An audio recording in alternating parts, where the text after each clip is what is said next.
Assalamualaikum warahmatullahi wabarakatuh. Perkenalkan, nama saya Wahyu Pratama dengan NIM 12220310118 dengan asal prodi dari Teknik Sipil dan dosen pengampu Masimalaya Bima Kenzo STMT.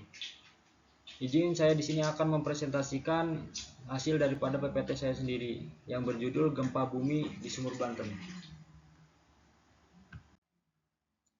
Gempa bumi di Sumur Banten adalah suatu peristiwa gempa bumi yang berkekuatan 3.1 skala magnitudo momen. Pada tanggal 22 September 2025 dengan jam 2 siang waktu Indonesia bagian Barat. Pusat gempa berada di laut pada koordinat 6,49 LS dan 104,99 BT, sekitar 67 km barat laut Banten, dengan kedalaman yang berkisar 13 km. Guncangan gempa bumi yang dirasakan di Kecamatan Sumur, lebih tepatnya di Kabupaten Pandeglang, Banten. Meski tergolong gempanya kecil, getarannya cukup membuat warga resah, terutama mereka yang tinggal di wilayah pesisir barat Banten. Namun, kabar baiknya dari pihak BMKG menegaskan bahwa gempa ini tidak berpotensi tsunami. Namun, masyarakat tetap dihimbau tetap waspada terhadap kemungkinan gempa susulan. Walau mungkin intensitasnya biasanya lebih kecil.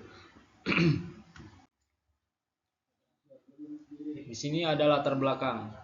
Di wilayah Banten, khususnya pada bagian barat dan juga selatan, memang termasuk zona rawan gempa. Letaknya yang berhadapan langsung dengan zona subduksi Sunda, membuat wilayah ini kerap menjadi titik terjadinya aktivitas tektonik. Sedikit dijelaskan di sini. Zona subduksi adalah area pertemuan dua lempeng bumi, yaitu lempeng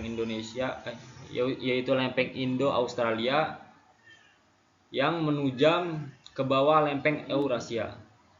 Proses tumbukan ini memicu tekanan besar di bawah permukaan bumi yang sewaktu-waktu bisa dilepaskan dalam bentuk gempa bumi.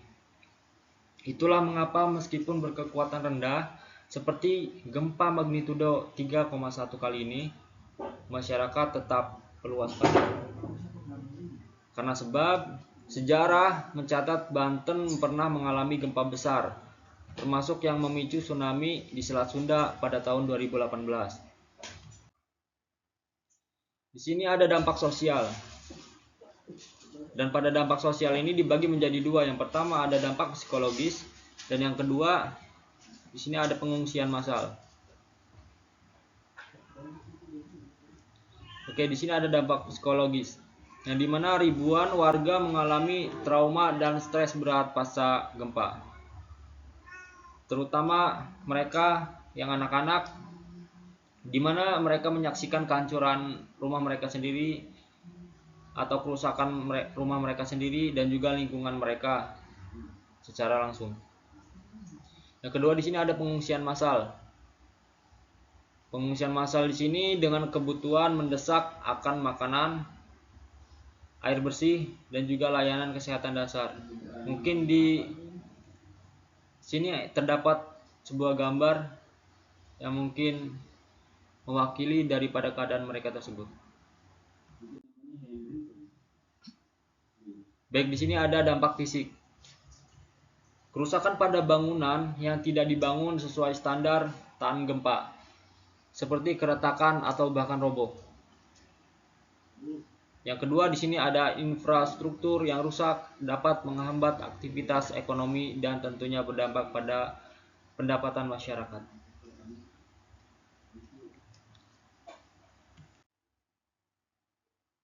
Baik, di sini ada kesimpulan. Kesimpulan yang dapat kita ambil adalah gempa yang terjadi di Sumur Banten ini memiliki kekuatan magnitudo 3,1 dan tidak mengakibatkan kerusakan parah yang berarti. Namun, meskipun pendidikan di dekat lokasi itu dapat merasakannya dan kerusakan infrastruktur yang terjadi tidak cukup serius, pemerintah dan berbagai pihak secara segera memberikan respon yang cepat. Kejadian bencana ini menunjukkan rendahnya efektivitas sistem peringatan dini serta menunjukkan pentingnya perencanaan ruang yang aman. Untuk masa depan, Indonesia harus meningkatkan upaya mitigasi bencana, membangun infrastruktur yang tahan gempa agar tidak terjadinya keruntuhan tersebut, dan juga memberikan pendidikan tentang bencana kepada masyarakat untuk mencegah ke depannya agar masyarakat bisa tahu apa yang akan dilakukan ketika bencana itu datang. Baik, terima kasih. Sekian presentasi PPT saya.